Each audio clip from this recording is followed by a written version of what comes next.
Amigos y amigas, muchachos y muchachas, chicos y chicas, me los traje a París. Estamos en París. Hace mucho frío. Estamos a 0 grados, pero bueno, uno no está acostumbrado. Y por supuesto, pues tenemos allá la Torre Eiffel. Y pues nada, vamos a pasear por París para contar la historia de París, la historia de Francia y con ella la historia del mundo moderno, porque toda la historia del mundo occidental, del mundo moderno y de una civilización de la que más o menos somos parte, pues no puede entenderse sin París y no puede entenderse sin Francia. Estamos en París, una ciudad que tiene poco más de 2000 años. París fue fundada por las legiones romanas en el año 52 a.C. Lucena, no me acuerdo, Luterna Parisiorum, porque era la ciudad de los Parisii. Los Parisii es un pueblo celta. Los Parisii son un pueblo godo, por lo tanto un pueblo celta. Recordemos que los celtas son arios, son pueblos caucásicos, pueblos indoeuropeos que salieron de la meseta del Cáucaso en torno al año como el 1500 antes de Cristo, cuando empieza la gran migración de los arios. Pero bueno, el tema es que por aquí se establecieron los Parisii y aquí llegaron las legiones romanas en el 52 antes de Cristo. Y fundaron esta ciudad que tiene una vida continuada desde entonces. Fue provincia romana durante un buen tiempo. Luego, bueno, viene la época de los francos. Los francos, que son un pueblo muy diferente. Los francos son un pueblo germano de los invasores o aliados de Roma, según sea el caso. Los francos terminaron aliándose con los romanos contra los hunos. Y bueno, pues de ahí viene una persona que es absolutamente legendaria, pero que va a ser fundamental en la historia de París, de Francia y de la cristiandad. El rey Meroveo, que se supone, según la leyenda que hicieron de él mismo, que era descendiente de Jesús y Magdalena. Ese es el mito que cuentan los merovingios de sí mismo. Todas estas historias de París te las voy a estar contando, por cierto, ya te las conté según cuando veas este video, en una serie de videos cortitos donde vamos a ver toda la historia de París y la historia de Francia. Y bueno, pues mientras también vamos a platicar un poquito del recorrido. En fin, pues entonces imagínate una ciudad del 52 antes de Cristo, con una vida continuada desde entonces, la ciudad más importante de los Parisii, la ciudad más importante de la Galia romana, la ciudad más importante del reino de los merovingios, del reino de Meroveo, del rey Clodoveo, la dinastía merovingia, una de las ciudades más importantes de los carolingios con Carlomagno. Y bueno, pues la ciudad más importante de Francia. Lo curioso, déjame decirte este dato, es que la ciudad más importante de Francia, no es la capital. Francia oficialmente no tiene una capital. Simplemente como los reyes se fueron estableciendo aquí y aquí estaba la corte, bueno, eso se fue convirtiendo en la ciudad más importante, pero nunca ha sido formalmente la capital. Y bueno, pues empezamos el recorrido casi por el final, porque claro que de todo lo que hay que ver en París, pues todo es antiguo, todo es medieval, todo es de la Revolución Francesa, todo es de Napoleón, todo es de los romanos. La Torre Eiffel era un proyecto para la Gran Exposición Mundial de París de 1889. Bueno, que al final se supone que le iban a poner y luego le iban a desmontar. A nadie le gustaba cuando la pusieron. Bueno, vaya, tuvo críticas, todas las críticas del mundo. Gustav Flaubert decía que era un falo sembrado en el centro de París. Eso es más o menos lo que es. Es un tema un poco freudiano. Bueno, si uno entiende esta mezcla de mitología griega y literatura pornográfica, que es la obra de Sigmund Freud, pues más o menos la crítica es relativamente correcta. En fin, y luego, pues aunque no les gustó, se convirtió en un símbolo y entonces no la desmontaron y pues se quedó. Y pues como la cerveza, el cigarro y los vicios, pues a fuerza de acostumbrarte te acaba gustando. A ver, tiene su encanto. Lo que pasa es que en su momento la construyeron como un símbolo de la revolución industrial, como un símbolo de la modernidad, porque está totalmente forjada en hierro. Y fue durante muchísimo tiempo el edificio más alto. Le llamaban también la Torre de los 300 metros. Y bueno, insisto, al final no la desmontaron después de la exposición de París. y pues aquí sigue. Y así es que aquí empezamos este recorrido, esta historia de Occidente, de Francia y de París, aquí en la Torre Eiffel. Y bueno, vamos a ver muchas cosas, vamos a ir al Louvre, vamos a ir a las Tullerías, vamos a ir al Palacio de los Inválidos, a la tumba de Napoleón, vamos a ir, ¿a dónde más vamos a ir? Vamos a ir a la ópera, vamos a ir al Palacio Garnier, que es el Palacio de la Ópera, donde Sally está organizando el viaje. Pues vamos a ir al Orsay, vamos a ir al Louvre. Vamos a ir al Orsay, al museo, vamos a ir al Louvre. Vamos a ir al Crazy Horse. Ay, no olvidemos que el Louvre, por cierto, era el palacio de la dinastía Valois y que luego es Catalina de Medici. Ya hablaremos de Catalina de Medici, la tremenda mujer de Francia, que es la que manda hacer el Palacio de las Tullerías. Vamos a ir al Crazy Horse, es el espectáculo más sexy de París. No creo que me dejen tomar video adentro, la pura verdad. Así es que se los voy a transmitir. No, no es cierto, no se los voy a transmitir porque no me van a dejar. Bueno, pues así empezamos. Bueno, y por supuesto, claro, al Palacio de Versalles, donde hablaremos de Luis XIV, el Rey Sol, ese que dijo: el Estado soy yo, como algunos políticos del mundo moderno, que es justo lo que creen: yo soy el país, yo soy el pueblo, yo soy el Estado. Eso pensó Luis XVI, XIV, XV y XVI. Al 16 le cortaron la cabeza. Hablaremos mucho de la Revolución Francesa, hablaremos de Napoleón y terminaremos el recorrido de París, aquí donde empezamos, en la Torre Eiffel, el gran símbolo de la modernidad parisina. Así es que síganos en este maravilloso recorrido: París, Francia y toda la historia del mundo moderno. La primera terrible sorpresa, yo no venía aquí, vine en 2023, en el 2003, hace mucho que no estaba en París. La terrible sorpresa es que ya convirtieron la Torre Eiffel en Disneylandia. Antes, claro, tú pagas por subir a los diferentes niveles, al restaurante, al mirador, pero tú podías pasearte por debajo y todo. Y ahora ya está toda bardeada, ya para entrar al perímetro de la torre. Resulta que viajar a París evidentemente no solamente es... Uy, aquí está Quetzali. Viajar a París no solamente es historia, no solamente es cultura, no solamente es arte, no solamente es filosofía, que sí que es todo eso, también es comer. Y entonces, como estoy con Quetzali, que es una comedora profesional, vamos a ir a buscar una raclette. Para quien no sepa lo que es una raclette, si la encontramos, pues les comento lo que es. Si no la encontramos, pues les comento qué es lo que encuentro. Lo que seguramente vamos a encontrar es vino. Y en esta época, con 0 grados centígrados, es muy popular el vino caliente con canela y especias. Vamos a ver qué encontramos, porque resulta que un clásico parisino en diciembre es el mercado navideño, que aunque ya, bueno, todavía falta el último piquito de las fiestas, ¿no?, que son los Reyes. Y entonces, bueno, pues estamos en el mercado navideño, un mercado donde venden de todo, venden miel, venden vino, venden joyas, venden chocolate caliente, que seguro debe costar el triple porque está enfrente de la Torre Eiffel y le dibujaron una Torre Eiffel en su menú, pero bueno. Y entonces estamos en medio de la villa navideña, el mercadito navideño. Quetzali estaba muy contenta de venir aquí. Ahí está Quetzali estando contenta. Es Quetzali, como les dije, es Quetzali estando contenta. Y pues bueno, entonces, pues vamos a ver qué encontramos. De momento, parte de lo que estamos... Han de saber que Quetzali es fanática de las boinas y de los sombreros. Y bueno, ya encontramos la colección de boinas y sombreros, de gorritos, que además hay que usarlos porque mucho frío. Y uno diría: bueno, ¿y por qué nos cuentas todo esto? Me han dicho, ahora que estoy subiendo contenido en redes y todo lo demás, me han dicho los asesores profesionales de esto, que ustedes, los que me ven, como cualquiera que ve estos canales, son muy chismosos y les encanta enterarse de la vida personal y privada de los demás. Entonces, bueno, pues nada, estamos de compras con Quetzali. Tal vez nunca lleguemos a la raclette porque Quetzali es una amenaza. Pero bueno, seguimos paseando en el mercadito navideño, hay buen ambiente. Ahí está la Torre Eiffel, ahora hay que pagar simplemente por pasar por debajo de ella. En fin, este es el mundo moderno. Todo se ha convertido en negocio. Y bueno, pues aquí sombreros, aquí hay joyería, aquí hay más joyería.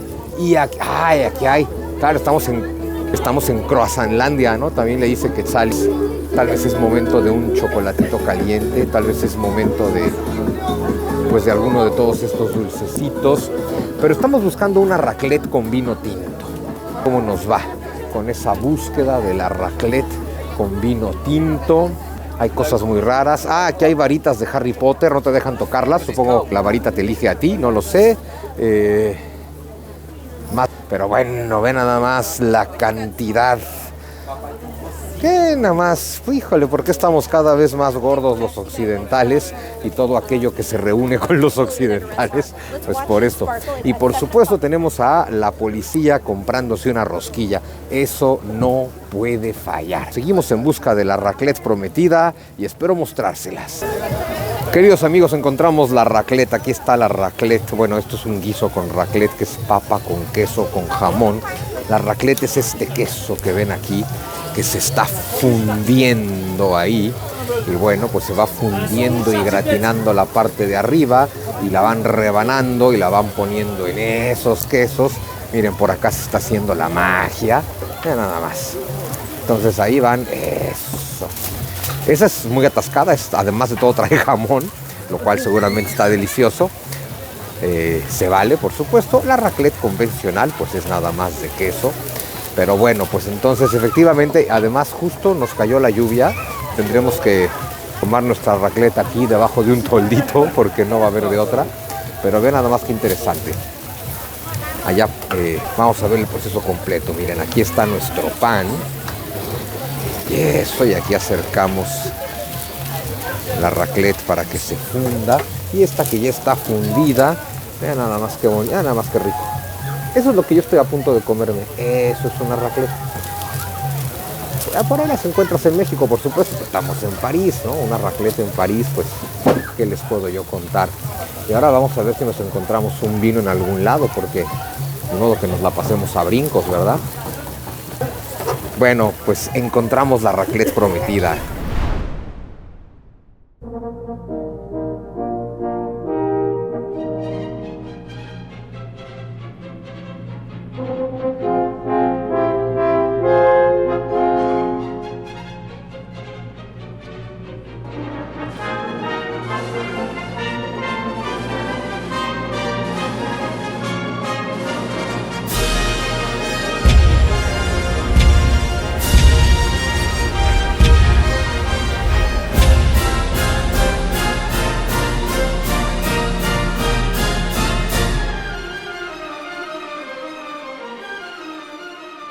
Queridos amigos, es el día 1 de nuestro recorrido en París y bueno, no pude hacer nada según mis planes. Yo quería hacer un recorrido en orden cronológico y entonces ya sabes, hay que empezar pues prácticamente en tiempos de la caída del Imperio Romano y luego la Edad Media y pasar por Notre Dame y demás.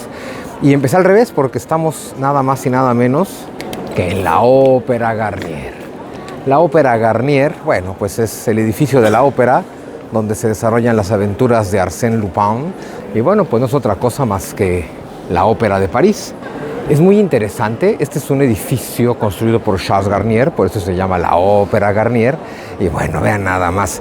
Es un exceso, pero este lo mandó construir Napoleón III.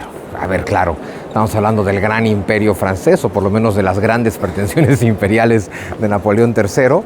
Y entonces, bueno, pues mandó construir esta Academia Nacional de Música, que es también un palacio para fiestas reales y que es también la casa de la ópera, en un estilo que, bueno, pues que es totalmente diferente a cualquier cosa que hemos visto. Vean nada más esto.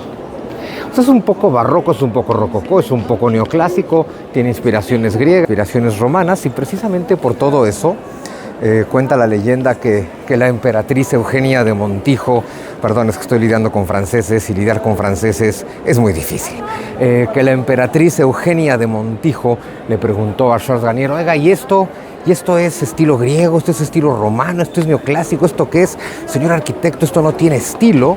A lo que Charles Garnier le contestó, señora, esto es el estilo Napoleón III imperial. ¡Ay, papá! Con eso él quedó curado en salud y pues bueno.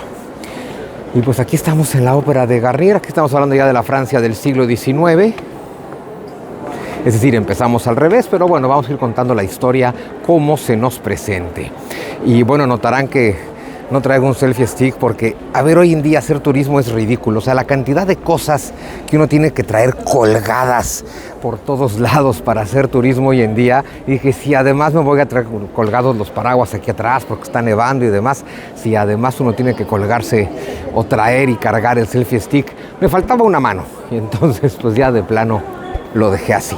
Seguimos el recorrido por París. Y bueno, pues dentro de la Ópera de París no podía faltar un icónico lugar. Ese que tenemos allá es el palco número 5. Y tú te podrás preguntar, ¿y cuál es la importancia del palco número 5? Bueno, si los turistas me lo permiten, te lo voy a mostrar.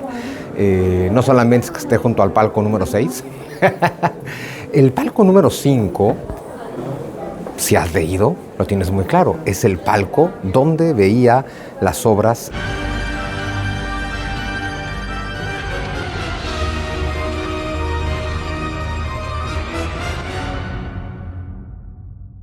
El fantasma de la ópera. Bueno, pues este es el palco número 5. De hecho, la tragedia de la obra, El fantasma de la ópera, empieza. La ópera cambia de administración y los nuevos administradores no le quieren reservar el palco número 5 al fantasma de la ópera y hace lo único que se puede hacer en un caso como ese, empezar a matar personas. Entonces, bueno, y así empieza la tragedia del fantasma de la ópera cuando no lo... Y hasta les manda cartas que dicen, oigan, por cierto, les recuerdo que el verdadero dueño del teatro soy yo. Es como cuando tienes un gato. Entonces, el verdadero dueño del teatro soy yo soy el que dirige las óperas, yo soy el director musical y mi palco es el palco número 5 y si no me lo reservan, habrá consecuencias. No se lo reservan y de pronto pues cae un hombre ahorcado a la mitad del escenario y bueno, hasta llegar al momento cúspide del fantasma de la ópera cuando cae el candelabro. Pues seguimos en la ópera y ahora voy a cambiar la cámara, pero primero contengan el aliento. Ay, no más. Esto es humildemente una de las galerías, ni siquiera la principal, una de las galerías de la Ópera Garnier, del Palacio Garnier, en este estilo que el propio arquitecto definió como estilo imperial Napoleón III. Vean nada más. A veces pienso que es demasiado, ¿no? Que dices, bueno, ¿qué pasa que no este nivel de estética? Y bueno, que también es muy el estilo francés, y muy el estilo francés del siglo XIX, donde combinan un poco de todo, porque hay elementos muy renacentistas, muy rococós. Por supuesto, siempre el elemento que no puede faltar es que las columnas, y en general las columnas, los frontones, son de orientación, de inspiración griega. Pero bueno, ni con estos colores dorados, bueno, y con este baño en oro en realidad. Y bueno, nos sale y llegas a otra de las galerías y pues vean nada más. Esto es la Ópera Garnier. Esto es el esplendor de la Francia de Napoleón III. Napoleón III, recordemos, fue emperador. Es una historia muy curiosa la de Napoleón III, porque ya ven que tuvimos a Napoleón I, el único Napoleón en realidad, Napoleón Bonaparte, pues bueno, Napoleón es finalmente derrotado en 1814 para 1800, y el intento de regresar, el famoso Imperio de los 100 días, para 1815 Napoleón está en Santa Elena y Europa regresa a las monarquías. Y tras Napoleón, después de la Revolución Francesa, regresa la monarquía a Francia. Después de Napoleón vuelve Luis XVIII y después su hermano Carlos X. Y después hay otra revolución que pone a otro rey, a Luis Felipe I. Luis Felipe I sale huyendo de Francia en una revolución en 1848. Se proclamó la República en 1848. Se convocó a elecciones y claro, pasó algo muy curioso en aquella época, que la democracia es una cosa que apenas estamos jugando a ella, a ver de qué se trata, y entonces pues hubo elecciones democráticas. Y claro, el tema es que de pronto le dices al francés promedio, oye, tú tienes que ir a votar, tú vas a elegir quién te va a gobernar, y en general todo el mundo decía, ¿qué? ¿En serio? ¿Yo por qué? Como diría Fox. Pero bueno, la papeleta electoral de 1848 tenía 9 nombres, 8 desconocidos y un tal Carlos Luis Napoleón Bonaparte. ¿Por quién creen que votó casi el 90% de los franceses? Pero claro, el problema de votar por un Bonaparte para presidente de la República es que era por un periodo de 5 años. 5 años que según la propia Constitución, bajo ninguna circunstancia se podían alargar. El simple hecho de proponerlo era traición a la patria. Y claro, Napoleón es Napoleón y tiene los genes de Napoleón y por supuesto que quiere prolongar su mandato.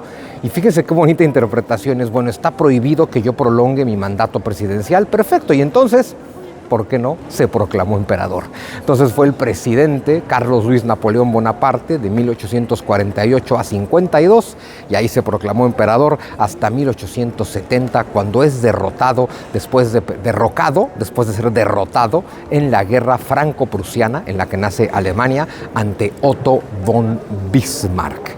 Durante su periodo imperial, pues esto es el tipo de grandeza que generó, por lo menos en París. Bueno, y pues ahora estamos en el Café de la Paz, que está justo afuera de la ópera. Y entonces vienen las reflexiones importantes. Bueno, no pude evitar pensar, ¿no? Viendo la ópera, que pues esto es lo que dejó el imperio, ¿no? Es el imperio de Napoleón III y que la diferencia entre imperio y república es muy simple. El imperio dejó la ópera. La república dejó ese amasijo de fierros en medio de un jardín que se llama Torre Eiffel. Hoy está de moda, hoy es famosa, hoy aprendimos a quererla, como aprendes a querer un buen habano, un buen whisky o la cerveza. La verdad es que es un amasijo de fierros en medio de París. Eso es lo que dejó la república, un amasijo de fierros. Eso sí, es de todos, como se supone que es la república. No, pero más allá de eso, cuando veníamos para acá, me preguntaban, oye, ¿por acá hay temblores? Y digo, no, por acá no hay temblores, por acá tampoco hay huracanes, acá hay una revolución cada 30 años. Y aquí hay una revolución cada 30 años desde el siglo XVI, porque de pronto es muy famosa la Revolución Francesa, ese codo que ven es Quetzali. Exacto, para que quede claro. Y la Revolución Francesa, pues famosa en 1789, pero hay otra revolución en 1815, y hay otra en 1830, y hay otra en 1848, y hay otra en 1870. Pero además, antes de esas revoluciones, desde tiempos de los Valois en español, en el siglo XVI, hay revoluciones. Y eso nos deja pensamientos, bueno, a mí, pensamientos muy interesantes, ¿no? A ver, hoy en día me queda muy claro que los franceses es un pueblo que no se deja. Aquí les quieren subir medio punto de impuestos y toman las calles y destruyen, ¿no? Es decir, aquí se dejan oír. En todos los sentidos, para los impuestos, porque tratan mal al consumidor, cualquier cosa que ellos consideran que no va, se levantan en armas prácticamente a la menor provocación, o no en armas, pero salen y protestan. Eso está muy bien, porque eso hace que los franceses exijan y al final los gobiernos no tengan más remedio que cumplirles. Sin embargo, hay una cosa bien interesante. Hay revoluciones aquí desde el siglo XVI y prácticamente hasta el siglo XX. Y cada revolución, según nos cuenta la historia de la humanidad, es el pueblo que se levanta unido, lo cual es un mito, pero el pueblo unido que se levanta en armas contra un gobierno tiránico. Cae el gobierno tiránico y en teoría el pueblo ahora toma el poder y entonces en teoría se acabó la tiranía. Pero 30 años después hay otra revolución donde el pueblo unido se levanta contra la tiranía que apenas nació 30 años antes con una revolución cuando el pueblo unido atacó la tiranía. La nueva revolución te trae un nuevo gobierno y 30 años después hay otra revolución porque ese nuevo gobierno que surgió contra la tiranía pues ya es tiránico y hay que levantarse contra la tiranía. Y entonces un nuevo gobierno, ahora sí que no es tiránico, toma el poder y 30 años después hay una revolución. No sé si me estoy dando a entender, ¿no? Es decir que el poder hace mucho daño, ¿no? Como decía Hobbes, el poder absoluto corrompe absolutamente, pero también nos lleva a entender una cosa, el gran timo, el gran fraude, el gran engaño de las palabras políticas, ¿no? De pensar que república es algo intrínsecamente bueno, que democracia es algo intrínsecamente bueno, cuando el pueblo tiene que seguir levantándose contra las repúblicas y contra las democracias, que con otro discurso y gastando muchísimo más dinero, siguen haciendo exactamente lo mismo. ¿Qué le vamos a hacer? Pero bueno, así es la historia, ¿no? Y tiene otra reflexión que se me está yendo en este momento porque, bueno, es que estamos en el Café París y por cierto que el croissant está buenísimo, la verdad que sí. Y bueno, a ver, república, ¿no? República, una palabra que tenemos tomada de la antigua Roma, pero que en realidad la retoman los franceses mucho tiempo más adelante. Res publica, la cosa pública, porque república significa algo muy simple, significa que el país es de todos. Y claro, surge contra la monarquía, porque en la monarquía lo que se entendía es que el país le pertenece al rey. Ahí hay un cambio bien interesante. Antes de la revolución, el rey tenía el título, Luis XVI, XV, XIV, el título es rey de Francia, el que rige sobre Francia. Ese concepto implica que Francia le pertenece al rey, por eso se hereda en el trono. Después de la Revolución de 1830, con Luis Felipe I, él toma el título de rey, bueno, ya Luis XVIII, cuando regresa después de Napoleón, el título no es rey de Francia, es rey de los franceses. Ese pequeño cambio te dice, es el que rige sobre la población, sobre los individuos, sobre los franceses, pero no sobre Francia, que es como decir, Francia ya no le pertenece al rey, sino a los franceses, y el rey rige sobre los franceses. República, la cosa pública, significa eso, que el país le pertenece a todos. Y sin embargo, fíjate qué interesante, la primera república, tras la Revolución Francesa, pues nada más y nada menos que nos deja a Robespierre.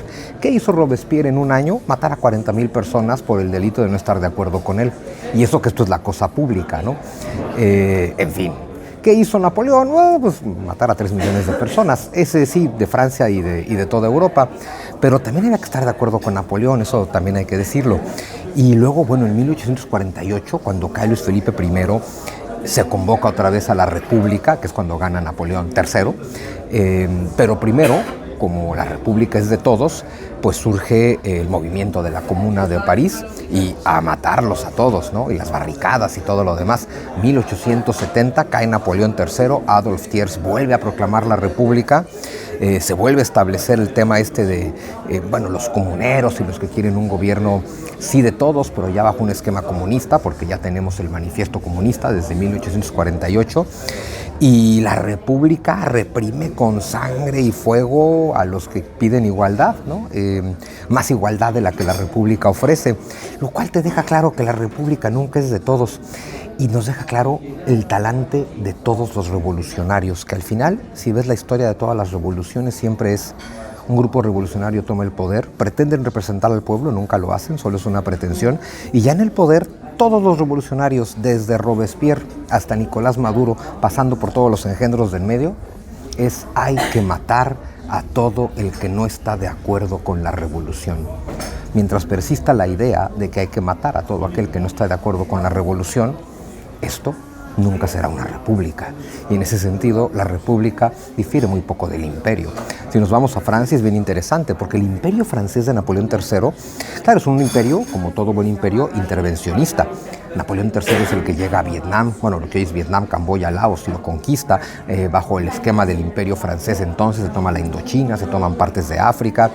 Es Napoleón III el que apoya a Maximiliano para llegar a México con el intento de tomar México, y sin embargo cae el imperio. Y Francia es república desde 1871, y lo que nadie te cuenta es que así, república como se dice, Francia sigue teniendo imperio. Sigue habiendo una veintena de países en África que usan el franco como moneda y cuyas reservas de oro no están en sus países, sino aquí en Francia, con lo cual Francia ejerce control sobre su moneda, por lo tanto sus finanzas, por lo tanto su economía, por lo tanto su política. Pero eso sí, es una república.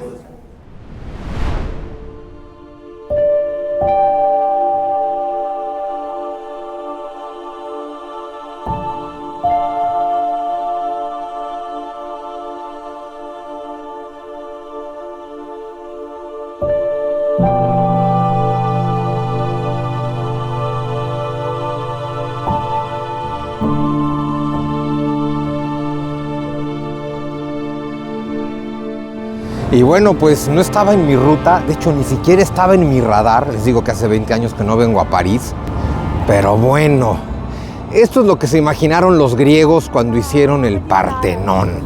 Bueno, de hecho es justo, ¿no? Doble columnata al principio y la columnata que rodea lo que es el templo, y literal, y esa es la parte interesante, es un templo. Y para hacerlo todavía más interesante, incluso mucho más místico, es la iglesia de Santa María Magdalena. Y es que con María Magdalena hay tantas historias. Bueno, no olvidar, por supuesto, que los reyes merovingios, la primera gran dinastía del reino de los francos, decían ser descendientes de Jesús y Magdalena. Y hacen toda esta leyenda que luego la gente conoció popularmente por Dan Brown y el Código Da Vinci. No se lo inventó Dan Brown. Vean nada más, qué bonito. Y ahí está, yo sé que todos perfectamente, igual que yo, que no tienen una idea. Qué difícil es entenderse acá. Pero bueno, pues aquí está el templo de María Magdalena. Como les dije, no estaba en mi recorrido de hoy, no estaba en mi radar. O sea, en mi radar quiero decir que desconocía por completo la existencia. Pero bueno, vamos a entrar, perdón, se me cayó algo. Y bueno, y María Magdalena, de hecho es importantísima en Francia. Bueno, a ver, en el siglo XII, siglo XIII se hacen muchas catedrales y templos que de pronto hay una confusión porque hoy se habla de Nuestra Señora. Y claro, Nuestra Señora en la tradición católica pues siempre será la Virgen María, pero en la tradición mística y medio ocultista y medio gnóstica de la Edad Media, del siglo XII, del siglo XIII, Nuestra Señora era María Magdalena. Todo un tema. Luego, por supuesto, la Iglesia hizo esta corrupción absoluta de la lectura evangélica, de pretender que Magdalena era la famosa prostituta bíblica, pero no. Por lo menos no hay nada que así lo atestigue. Y claro, yo estoy recordando, sí, hace 20 años que vine, pasé por aquí, solo nunca me enteré de qué era esto. ¡Qué vergüenza, qué barbaridad! Pero bueno, y vamos a ver si se puede entrar grabando acá. Supongo que sí, porque estamos en un país donde ya no les importa nada lo sagrado. Entonces, bueno, vamos a ver. Bueno, muchachos, pues no la conocía. Es decir, estamos conociendo esto juntos, ustedes y yo. ¡Guau! ¡Qué maravilla! Estamos conociendo esto juntos, ustedes y yo. Eso me da muchísimo gusto. ¡Qué barbaridad! Y pues volvemos al tema este de el estilo imperial. El estilo imperial. Bueno, al rato, en algún momento, tal vez no hoy, vamos a ir al Panteón de París. Uy, en el Panteón de París también vamos a ver cosas fascinantes. Vean nada más. Al estilo del Panteón Romano, ¿no? Ese edificio que es casi un milagro que no se caiga. No es un milagro, es un tema de ingeniería, pero parece un milagro que no se caiga. En fin, vean nada más. Y bueno, porque esa tradición de los merovingios contaba que cuando Jesús muere en la cruz, Magdalena estaba embarazada de él, porque las bodas de Canaán fueron las bodas de Jesús y Magdalena. No se enojen conmigo, no estoy diciendo ni blasfemia ni herejía, les estoy contando lo que cuenta la tradición de los merovingios. Porque luego a la gente le encanta discutir. Y que entonces Magdalena, según esa tradición merovingia, llegó embarazada a las Galias del Imperio Romano, donde tuvo a su hija Sara.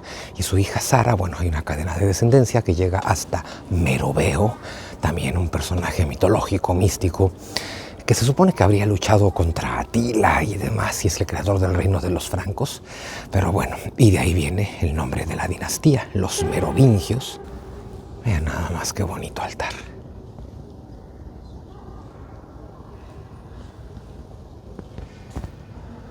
Sin palabras.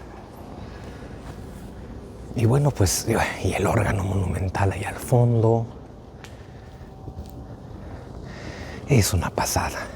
Yo siempre digo que los franceses son unos pesados, pero bueno, pues es que tienen argumentos los muchachos, ¿no? ¿Qué le vamos a hacer? Bueno, pues una parada que no estaba contemplada el día de hoy. Hemos conocido juntos el interior del templo de Santa, nunca olvidemos esa parte, Santa María Magdalena. Más adelante hablaremos de esa tradición mística.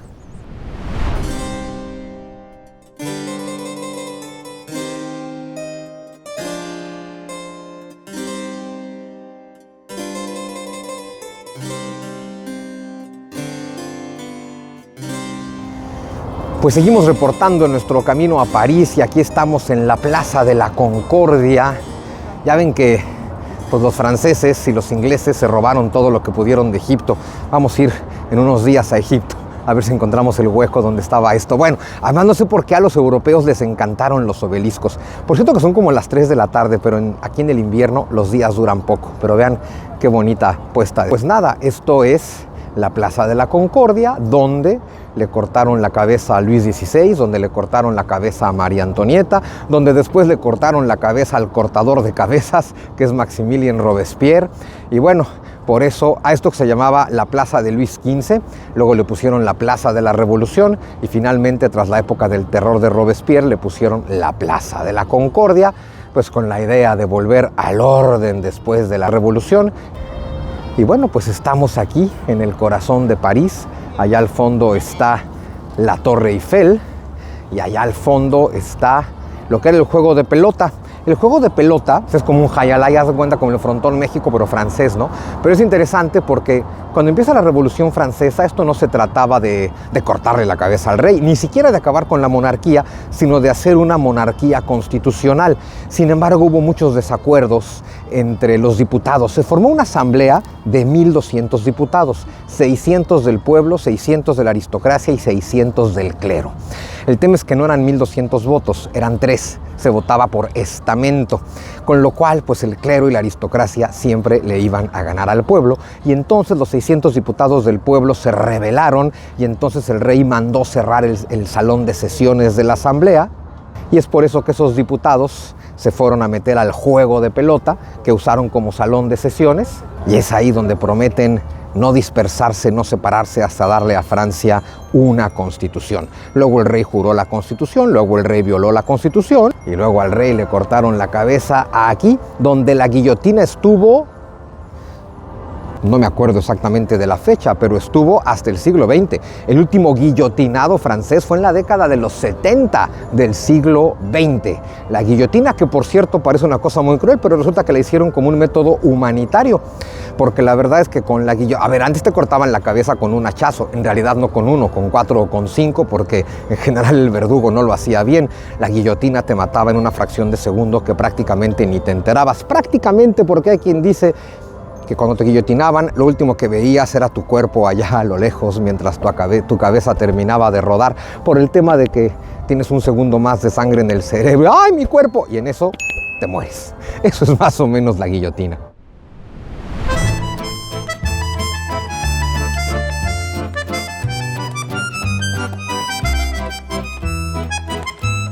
Bueno, pues seguimos en el recorrido de París. Estamos dejando la zona de la Plaza de la Concordia, donde está el obelisco, y nos vamos a adentrar, vamos a entrar como príncipes, como debe de ser, por supuesto, en el jardín de, como le decimos en español, las Tullerías, ¿no? Y no tengo idea cómo se diga en francés, ¿no? A la Les Tuileries, o como sea, o como lo aprendí en la prepa, los tullidos, ¿no? Porque está al fondo, bueno, tendría que estar aquí el Palacio de las Tullerías o de las Tuilerías, que no tiene nada que ver con los tullidos, como nos decíamos en la escuela en México. Tuileries es el Palacio de las Tejerías, porque esta era una plaza donde, todavía no tengo muy claro, la verdad es que no lo sé, se los confieso, si, es que aparte me he encontrado las dos versiones, tengo que preguntar a alguien que hable francés, si se refería de tejerías de tejas, pero según yo es tejerías de tejidos.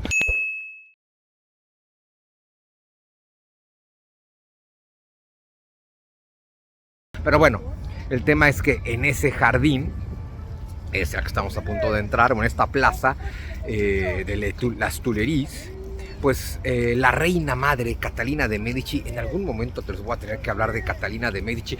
Catalina de Medici, tal vez no te, bueno, seguro te suena, pero seguro te suena muchísimo más el famosísimo Nostradamus, Michel de Notre Dame. Michel de Nostradamus, que no era sino el astrólogo, uno de los astrólogos de Catalina de Medici. Tenía 2 astrólogos de confianza, Ruggeri, que además era Ruggero Ruggeri,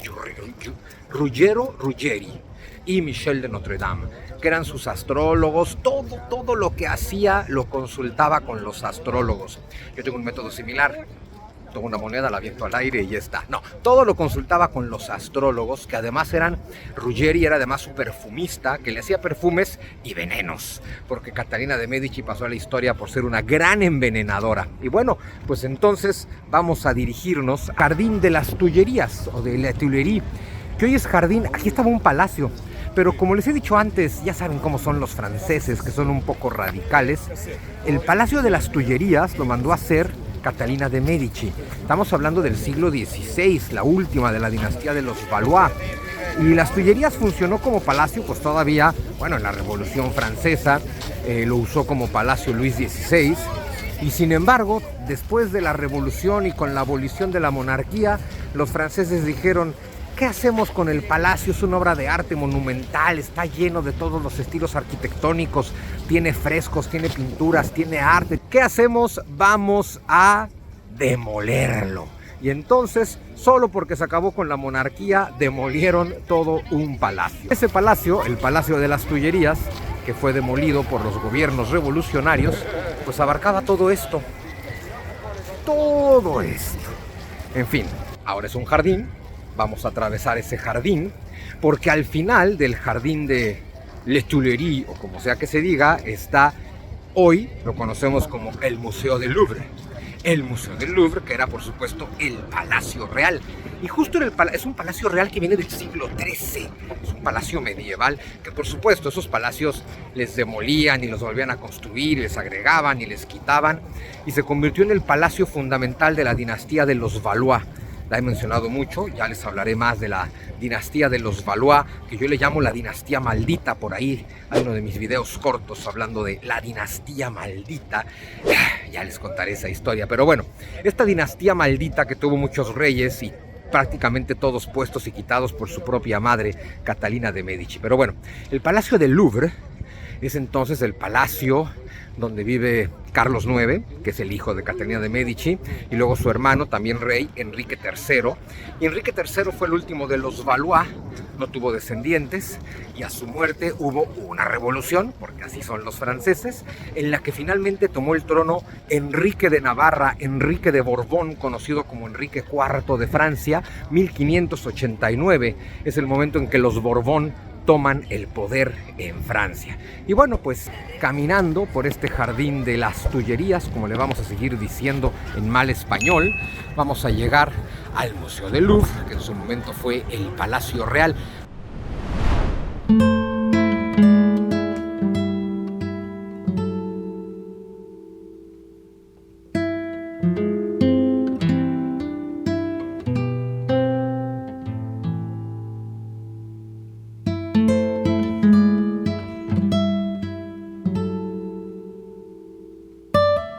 Y bueno, pues ya estamos llegando al otro lado de Les Tuileries, de las Tullerías, y ese es el Louvre. Esa es la rueda de la fortuna donde Enrique IV se relajaba después de una jornada de trabajo, según cuentan. Y bueno, esto es lo que fue el Palacio Real de Francia. Este fue el Palacio Real de Francia desde el siglo XIII. Lo usaron distintas dinastías, es el Palacio de los Valois, como he mencionado, hasta que Luis XIV, el famosísimo Rey Sol, ese de el Estado soy yo, como los comunistas de hoy, ¿no? Que creen que el Estado soy yo, el pueblo soy yo, el país soy yo, la voluntad popular soy yo. Bueno, pues todo eso lo inventó en la realidad Luis XIV. Pero bueno, Luis XIV básicamente fue el que mandó a hacer el Palacio de Versalles, y entonces la corte de los Borbón se mudó al Palacio de Versalles por ahí de 1670, más o menos, tal vez un poquito después. Y entonces pues ya este dejó de ser el Palacio Real, y como les había comentado, aquí estaba el Palacio de Les Tuileries, que ahí está Quetzalí. Aquí estaba el Palacio de las Tullerías, que fue pues demolido por los revolucionarios, pero bueno, por lo menos y afortunadamente nos dejaron el Louvre, que insisto, dejó de ser Palacio Real cuando se fueron a Versalles. No tengo claro cuándo lo convirtieron en museo, la pura verdad es que hay cosas que de pronto no me acuerdo, porque no fue en la Revolución, según yo fue desde antes, pero bueno, ya nos acordaremos. Y bueno, pues ahora tienes el bonito parque o jardín de Les Tuileries, allá está el río Sena, ya iremos por allá. Y bueno, pues aquí está el Louvre, que hoy en día pues es este maravilloso museo. Vamos a entrar mañana, mañana vamos a entrar al Louvre. Tenemos cita, hay que hacerlo por cita. Lo mejor si vienen a Francia es lugar a donde quieras ir, cuesta, obviamente. Lugar al donde quieras ir, hay que comprar entradas. Y lugar al donde quieras ir, hay una fila de 2 horas. No sé por qué la gente no compra todo. Bueno, qué bueno, porque si todo el mundo comprara todo por internet, los que compramos por internet no entraríamos antes. Pero si vienes a París, compra todas tus entradas por internet. Comprando tus entradas por internet, pues ya no haces la fila o no tanta. Y bueno, en este caso además compramos un tour con guía en español porque el francés no se me da. Y bueno, y además cuando vienes con guía, pues sí te metes un poquito antes. Entonces, no, pero cualquier cosa, definitivamente en París, para cualquier lado, vale la pena comprar las entradas por internet. Y pues bueno, este es el Palacio Medieval del Louvre, que cada monarca, insisto, le quitaba cosas, le agregaba cosas, por eso no se ve necesariamente medieval. Y bueno, ya más adelante entra... bueno, que por acá está la famosísima pirámide de cristal del Louvre, ya llegaremos a ella, de tiempos de François Mitterrand, que fue muy criticada, es curioso. Les he comentado que cuando hicieron la Torre Eiffel era criticadísima, nadie le gustaba y le acabaron agarrando gusto. Cuando hicieron la pirámide de cristal, que es la entrada actual del Museo del Louvre, fue criticadísima y a nadie le gustaba y bueno. Luego es uno de los lugares fundamentales del Código Da Vinci y es donde vemos a Tom Hanks arrodillado venerando a María Magdalena. En fin, todo tipo de historias se pueden contar aquí. Ya vendremos al interior y ya les platicaré un poquito más. Y bueno, pues finalmente esta es la entrada del Palacio del Louvre o del Museo del Louvre o de las dos cosas, pues, ¿no? Bueno, vamos a entrar, se supone que en estos arcos, sea de 3 o sea de 5, como la puerta de Brandenburgo, que allá en Berlín, ya sabes, pues algunos miembros de la aristocracia y hasta el pueblo entran por las puertas laterales, pero solamente la realeza puede entrar por la puerta principal, que es justo por la que vamos a entrar, porque bueno, gracias a la revolución, pues ya cada quien es el rey de lo que quiera. Sobre todo ahora que cada quien se puede percibir como quiera. Yo, por ejemplo, me percibo como Sacro Emperador Romano Germánico y me gustaría que se dijeran a mí como su muy augusta, cesárea y católica majestad. En fin, pues aquí tenemos, pues claro, para estar cómodo, es decir, es lo mínimo pues que un monarca necesita pues, para poder gobernar, ¿no? Ese es un trabajo muy estresante. Por allá viene Quetzali. Y entonces pues sí necesitas, pues esto, ¿no? Una casita, pues no tan modesta como las otras casitas, ¿no? En fin, y claro, ya nos acercaremos para ver a detalle, pero se empieza a notar que es un palacio medieval que ha sido demolido y reconstruido en varias ocasiones, porque aunque tratan de igualar los estilos, los colores sí que son diferentes. Pero bueno, esto es el Museo del Louvre. Esto, por supuesto, esta puerta que está atrás, nada que ver con la puerta de Brandenburgo, pero me recordó de algo que no quiero que parezca que meto un comercial en medio de un video, pero en mi novela 1917, Traición y Revolución, te hablo de cuando Napoleón llegó a Berlín en 1806, tomó la ciudad, le gustó la puerta de Brandenburgo, le gustó la escultura de arriba, la cuadriga, un carruaje jalado por 4 caballos, y se la robó, porque era un ladrón. Bueno, eso pasa en todas las guerras, siempre te lo digo. No existen las guerras justas, las guerras son para robar lo que sea. Napoleón se robó dinero, se robó obras de arte, se robó territorio y se robó la cuadrilla de la puerta de Brandenburgo. Más adelante, cuando los prusianos en 1813 tomaron París, obviamente recuperaron la cuadrilla y se la llevaron de vuelta a Berlín. Y bueno, pues aquí está, ¿no? La entrada principal del Museo del Louvre con su famosísima y siempre polémica pirámide de cristal. Y bueno, pues estamos en el Estadio Olímpico de París. Pues aquí fueron las Olimpiadas. Me volteé a ver Quetzali como diciéndome, ¿y por qué dices esas cosas? Pues aquí fueron las Olimpiadas, que a mí me pareció una gran idea. Claro, es una fiesta para todos. A mí me encantó, que fue, no las Olimpiadas, me encantó el concepto, la idea de que todo el desfile inaugural fuera en el río Sena. Pues, a ver, todo el mundo lo pudo ver, todo el mundo pudo estar, atravesó la ciudad. Eso me parece espectacular. Lo que no me gustó, y ya es el momento de decirlo, es que, a ver, tal vez es la ciudad más estética del mundo y que le dieron un espacio terrible, tremendo a toda la cultura del feísmo. Y eso es bien interesante señalarlo porque, ¿se acuerdan? ¿Saben qué eran las Olimpiadas? Las Olimpiadas de la antigua Grecia tenían una razón de ser muy simple y es vamos a honrar a los dioses, pero con la idea de vamos a honrar a los dioses, cada ciudad griega, el planteamiento es vamos a mandar a nuestros mejores ejemplares. ¿Quiénes son nuestros mejores ejemplares? Bueno, nuestros mejores atletas, los que se levantan temprano a las 5 de la mañana, entrenan, se capacitan, son disciplinados, hacen una dieta espantosa que tú y yo nunca haríamos, en fin.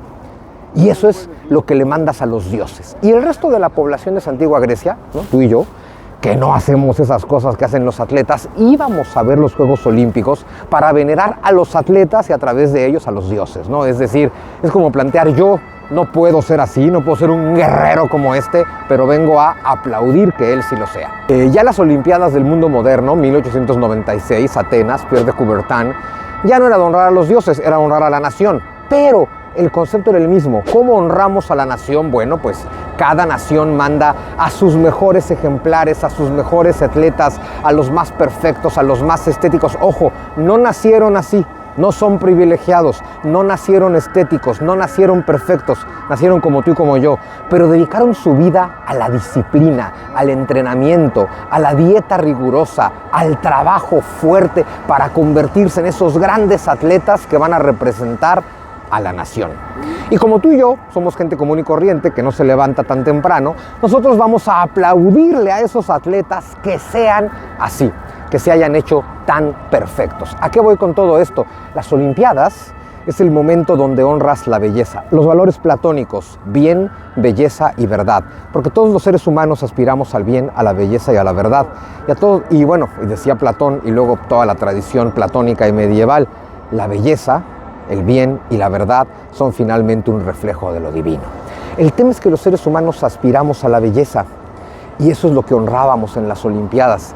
Y de pronto, da igual si representaron o no la última cena o el festín de Baco y perdón que lo diga, pero es que las Olimpiadas son para honrar a la gente que dedicó su vida a hacerse perfectos, ¿sí? A hacerse atletas, a hacerse grandes, a hacerse fuertes, a hacerse poderosos, a hacerse exitosos, a ser absolutamente disciplinados. Y de pronto esta idea del movimiento progre, woke y del feísmo de, no, yo quiero que a mí me des un espacio en cada evento que haga la humanidad. Y entonces, aunque este es el evento de los grandes atletas, yo quiero mi espacio. Yo quiero que los que estamos pasados de peso, que los que no entrenamos, que los que somos tan indisciplinados que no podemos dejar de comer pizza y por eso estamos así, yo también quiero mi espacio. Es terrible, porque si uno lo piensa con atención, es este tema de, bueno, a ver, decía Erich Fromm que todos los seres humanos aspiramos a lo espiritual, aspiramos a la belleza y aspiramos a ser creativos y constructivos, y que cuando no lo logramos, como al final queremos trascender, entonces si no logramos ser creadores, nos convertimos en destructores. Esa es la esencia de todo este movimiento. Yo no logré superarme, yo no logré hacerme bello, yo no logré perfeccionar mi cuerpo, yo no logré ser disciplinado, yo no logré ser exitoso con base en mi talento, mi esfuerzo y mi trabajo, entonces voy a honrar lo feo. De hecho, voy a tratar de verme más feo, voy a tratar de ser grotesco, voy a tratar de insultarte con mi fealdad. Está bien, se vale, cada quien puede hacerlo. Lo que no se vale es que las Olimpiadas, la gran fiesta de lo bueno, bello y verdadero, la hayamos convertido en otro momento más para homenajear la cultura del feísmo. Por supuesto, es mi humilde opinión. Y pues aquí estoy con Quetzali en, no sé cómo se pronuncia, en Le Deux Magots, en los dos magots. Pero bueno, la razón por la que es muy importante estar en Le Deux Magots es que es uno de los lugares típicos de París y afortunadamente encontramos lugar porque además hoy lo cierran por 3 meses para renovarlo, así es que bueno, suerte. Pero bueno, es un lugar popularísimo, es de finales del siglo XIX y se hizo muy popular. Aquí venían los pintores del cambio del siglo XIX al XX, aquí tenían los encuentros intelectuales, las tertulias filosóficas, luego fue muy famoso también en el siglo XX, en la década de los 60, de los 70, aquí venía Jean-Paul Sartre y aquí, en fin, era así, como que el lugar de la tertulia intelectual. Es un lugar muy, muy, muy popular, Le Deux Magots. Bueno, pues nos estamos tomando un vinito, como es Francia, son unas papas a la francesa. Gran Cru de Saint-Émilion, una de las mejores regiones en Francia. Pensé que ibas a decir que las papas a la francesa son un fraude porque son belgas. Eso también es verdad. Las papas a la francesa son de Bélgica, pero bueno, si Napoleón se robó la cuadrilla de la puerta de Brandenburgo en Berlín, que no se roben las papas de Bélgica. Pero bueno, las papas a la francesa son belgas en realidad. Es un lugar muy importante, muy popular, se los voy a mostrar un poquito más de lejos. Tan popular que no quiero que parezca que meto un anuncio en un video, pero este lugar aparece en mi novela Locura y Razón. Locura y Razón, que es una novela que está ubicada precisamente en París y en México, en el cambio de siglo, en la Guerra Mundial, en la Revolución Mexicana, y te hablo precisamente de todos los pintores, de los impresionistas, y pues por eso Les Deux Marottes aparece en mi novela. Pero la otra maravilla es que aquí enfrente de nosotros está, no sé si es la más antigua, pero la iglesia de Saint-Germain-des-Prés, Saint-Germain del Prado. Esto es una iglesia que fue inaugurada en el año 558. Año 558, y esa cosa sigue ahí. Obviamente es muy pequeñita, es muy simple entre comillas. Ahora vamos a entrar, por supuesto. Pero es muy importante, sobre todo para hablar de la historia de París, porque aquí está enterrado Childerico I, Clodoveo, o sea, los reyes merovingios, los grandes descendientes del mítico, legendario y probablemente inexistente, quién sabe, Meroveo, que decía ser descendiente de Jesús y Magdalena, pero que es el origen de la primer gran dinastía en el reino de los francos, los merovingios, esos que eventualmente van a ser derrocados por los carolingios, bueno, por Carlomagno, Charlemagne, o como sea que se diga, Carlomagno, que ya vendrá entonces la dinastía de los carolingios. Entonces aquí están enterrados los reyes merovingios, y aquí está enterrado nada más y nada menos que René Descartes, uno de los máximos filósofos, geómetras y desde luego matemáticos franceses. René Descartes, que está enterrado aquí. Estamos hablando de los mismísimos orígenes de Francia y de París. El reino de los francos lo podemos ubicar a partir del año 453. Resulta que cuando Roma está cayendo, porque los hunos están invadiendo todo el espacio del Imperio Romano, es una época bien interesante. Los hunos, comandados por Atila, están asolando toda Europa. Los pueblos germánicos, los llamados bárbaros, que habitan al norte de Roma, algunos pueblos germánicos se van a aliar con los hunos para atacar Roma, y otros pueblos germánicos, como los francos, se van a aliar con Roma para atacar a los hunos. Y bueno, en la batalla de los Campos Cataláunicos, en el año 453 de la era cristiana, un poco al norte de París, es donde el último gran comandante romano, Aecio, apoyado por los francos, derrota a Atila, derrota a los hunos. El Imperio Romano ya no tenía salvación de cualquier forma, pero los francos evidentemente le venden cara a la victoria a los romanos y se van a instalar. Y este es el origen del reino de los francos, que es el origen de Francia. Y bueno, pues eso es la importancia de esta iglesia. Insisto, claro, se ve simple, se ve pequeña, sencilla, austera, por supuesto, porque estamos hablando de una construcción prerrománica, de un templo prerrománico del siglo VI. Se me está yendo la palabra, no es fundado, tampoco es sacralizado, pues, como templo, en el año 558. Esta es la abadía de Saint-Germain, que además como abadía depende directamente del Papa, y al depender directamente del Papa, pues ni siquiera le rendía cuentas al rey de Francia. Y bueno, pues entonces en este recorrido, ahora sí ya les había dicho, estuvimos en Les Deux Marottes, y ahora no la conozco, vamos a ver, ahí se me cae, vamos a ver cómo es la abadía. Insisto, estamos hablando de un templo fundado en el año 558. Vamos a entrar a una cosa prerrománica, vamos a entrar a uno de los templos en pie más antiguos de Francia y probablemente más antiguos de Europa. Claro, ha tenido muchas renovaciones, sobre todo en el siglo XII, que cambió casi todo el interior y lo hicieron gótico, porque justo lo que van a ver aquí adentro no tiene nada de prerrománico. Vamos a ver cómo es el templo gótico que está en la actualidad. Uy, van a ver qué cosa tan bonita. No lo conozco, pero yo ya lo estoy viendo.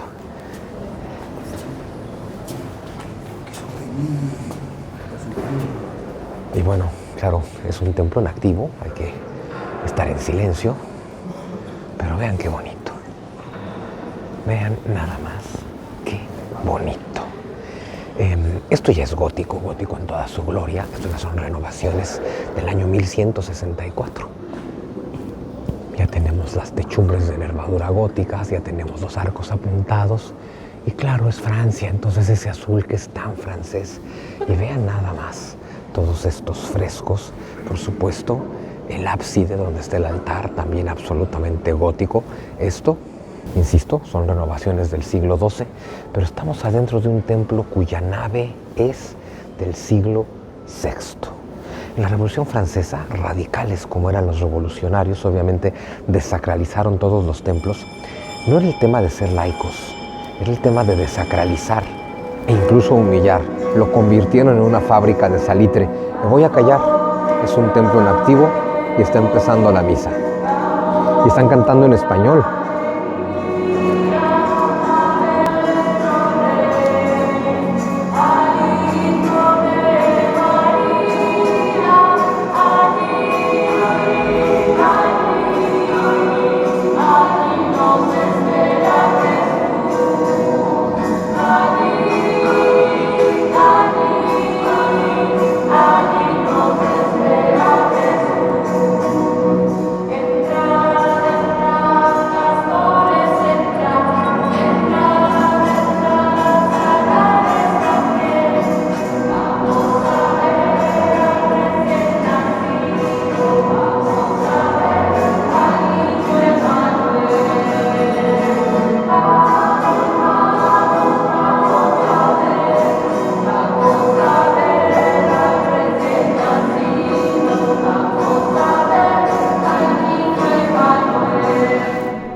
¿A qué reflexiones quería yo llegar? Se me olvidaron por completo. Lo bueno es que aquí Javo, que está viendo este video, lo va a cortar y aquí va a editar y va a seguir en cuanto a mí se me refresque la memoria. Ahí te encargo, Javo. ¿Qué iba yo a decir? Se me fue por completo. Tengo una idea brillante en la cabeza.